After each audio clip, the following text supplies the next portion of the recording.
అందరిలా స్టైల్ చేస్తే అందులో మన స్పెషాలిటీ ఏముంటది? అదే అండి. సమంత గారి ఈ లుక్ అయితే చాలా మంది రీక్రియేట్ చేసిర్రు. యాజ్ ఇట్ ఈజ్ రీక్రియేట్ చేసిర్రు. కాకపోతే మనం అట్లా same to same copy paste లాగా చేయకుండా ఆ కలర్ కాంబినేషన్‌ని బేస్ చేసుకొని నేనైతే ఇట్లా ఒక శారీ డిజైన్ చేయించిన.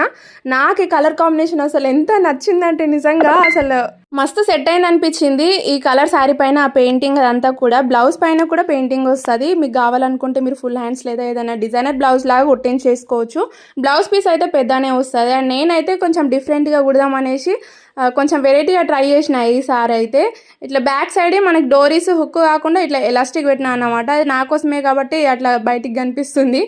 అండ్ దీనికైతే ఫ్రంట్ హుక్స్ వస్తాయి. ఇట్లా షోల్డర్ దగ్గర మనకి ఎక్స్ట్రాగా పెట్టుకోవడానికి ఒక రిమూవబుల్ ఫ్రిల్స్ లాగా పెట్టినా అన్నమాట. ఇది మనం పెట్టుకోవచ్చు, తీసేసుకోవచ్చు. సింపుల్గా వేసుకుంటే సింపుల్గా ఉంటుంది. కొంచెం డిజైనర్ పీస్ లాగా కావాలనుకుంటే ఇది పెట్టేసుకోవచ్చు. అండ్ శారీ అయితే మస్తు ఫాలింగ్ ఉంది. ప్యూర్ జార్జెట్ పైన ఆఫ్ వైట్ శారీ పైన ఇట్లా మొత్తం ఫ్లవర్ బంచెస్ లాగా డిజైన్ చేసి ఇచ్చారన్నమాట. నాకైతే మస్తు నచ్చింది. హోమా ఫ్యాషన్స్ అని ఇన్స్టాగ్రామ్ పేజ్, వాళ్ళ పేజ్ని ట్యాగ్ చేస్తా. వాళ్ళు మీకు నచ్చినట్టు డిజైన్ చేసి ఇస్తారు. మీరు ఏ పెయింటింగ్ కావాలంటే ఆ పెయింటింగ్ వేసి ఇస్తారు. సో ఇదంతా హ్యాండ్మేడ్ కాబట్టి మనకి అంటే భయపడాల్సిన అవసరం లేదు. సో బాగుంటుంది. అండ్ మీకు నచ్చినట్టు వేసిస్తారు. వాళ్ళని కాంటాక్ట్ అవ్వండి ఒకసారి, ఓకేనా? నాకైతే ఈ లుక్ మస్తు నచ్చింది. మీకు ఎట్లా అనిపించింది అనేది కామెంట్ చేసేయండి. అండ్ మీకు ఓన్లీ శారీస్ పైననే కాకుండా లెహెంగాస్కి కానీ, డ్రెస్సెస్కి కానీ, దుపట్టాస్కి కానీ దేనికైనా సరే వాళ్ళు పెయింటింగ్ వేసి ఇస్తారు. వాళ్ళ పేరుని ట్యాగ్ చేస్తే మర్చిపోకండి.